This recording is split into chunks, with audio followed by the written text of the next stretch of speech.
want to begin with a piece from my show that I performed that has its origins in the late 1800s. This was the 1880s, 1890s. In the late 1800s in our country, what was happening was called either the current wars or the war for the currents. And the short version is it was a very public fight between Nikola Tesla and Thomas Edison. What I think is interesting about this fight, they're fighting over which flavor of electricity we're going to put in the home. And what I think is really cool is that at no point is this at all a fair fight. In this corner, advocating for DC current, you have the Wizard of Menlo Park, Thomas Alva Edison. I can't imagine a person with more privilege, both born and earned. Sure, Thomas Edison has every advantage you can imagine in this bout. He has money, he has power, prestige, he's an icon. He also has access to powerful rich friends with big rich checkbooks. In addition, he has something you can't buy. He's a natural salesman with a lot of charisma. Picture, if you would, over here, a mixture of P.T. Barnum and Steve Jobs. That's Thomas Edison, the Titan, which is a problem for the underdog in our card this evening. Advocating for AC current is Nikola Tesla. Now, Nikola is, one of the greatest geniuses ever to walk our planet, but for every advantage to this side, there's an equal and opposite disadvantage over here. Nikola Tesla has no money, never will. He has very few friends, and his friends have no money, never will. Nikola Tesla doesn't even have home field advantage. This guy's from the U.S. Nikola's a Serbian-born immigrant. English is his third language. He's in a sales battle against a giant, and he's a little fuzzy on the native tongue. Back and forth they go in this brawl for the power. Eventually it comes to a head, and that's why I'm talking about him from the stage. What happened was Edison had the movies locked down, both because his friends owned a lot of them, but also Edison himself had patents, so he had some influence and power in who went on the big silver screen, a huge marketing resource. Nikola Tesla blocked, checkmate. So what does he do?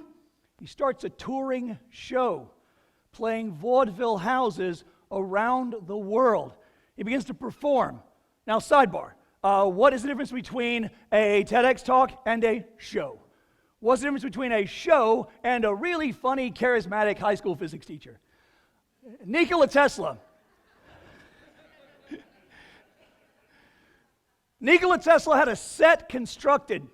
Remember that language barrier? He employed a newspaperman to write him a script so he could overcome his deficit. Nikola Tesla built a device.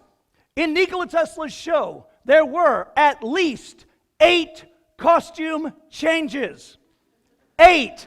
That's not quite Gaga, but that's Cher. Honey, once you have 8 costume changes in a script, you are in theater. Okay.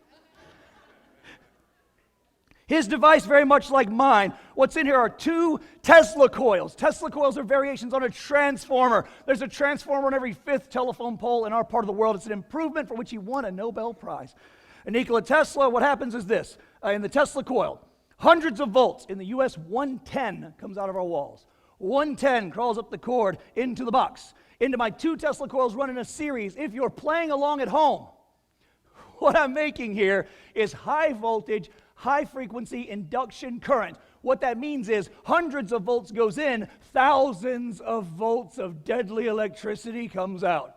Thousands of volts crawls up through my unnecessarily dramatic looking cable onto a metal plate atop which will be standing a human test subject. The entire apparatus is operated by what I am hoping is an ironically named dead man's foot switch.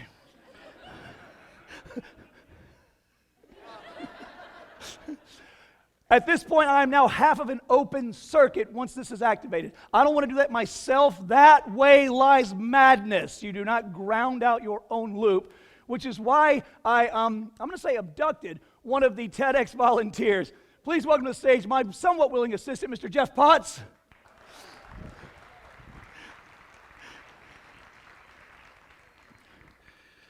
Grab hold. Step in a little bit closer, Jeff. Thank you so much. Lights, please. Wait for it to get sexy, Jeff.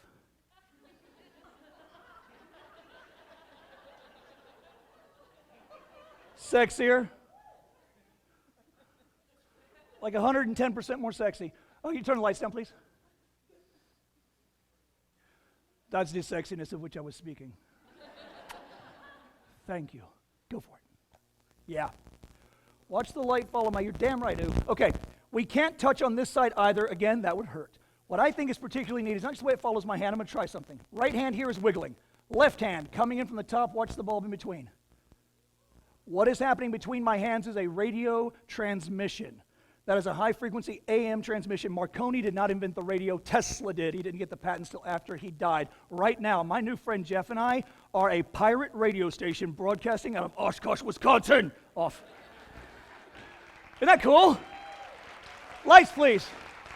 Jeff, everybody, he fled. Once upon a time, science shows ruled the world. Not science fans like myself, entertainers with a nerdy streak. No. The real men and women who did the real science. Names you know, giants, icons, legends, Madame Marie Curie, Michael Faraday, his maestro, Humphrey Davies, and of course Nikola Tesla. I've named 4 of hundreds of scientists doing real work and real shows.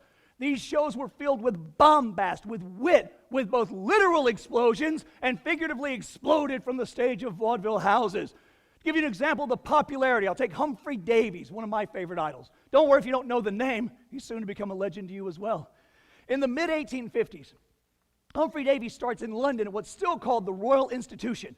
If you ever visit London, visit the Royal Institution. Look for a small plaque on the road outside that tells you that road, that's the first one-way road in Great Britain. Because Humphrey Davies' science demonstrations were so popular, they didn't know what to do with the traffic. Suck it, Beyonce. Don't get me wrong, I love her. We all love her. She's a goddess. But she breathes the rarefied air. Michael Jackson, the Stones in 78, right? But when your show's so good, they change the way traffic is done. Oh, baby, come on. Humphrey Davies. I bring you this message for a reason. I do a history and science-based comedy show. This is a piece from my show in a shorter form. And I tour the U.S. and Canada for a living. And I've done it now for over 20 years. I was 15 years in before I knew these stories. I thought I was forging new ground. Nope.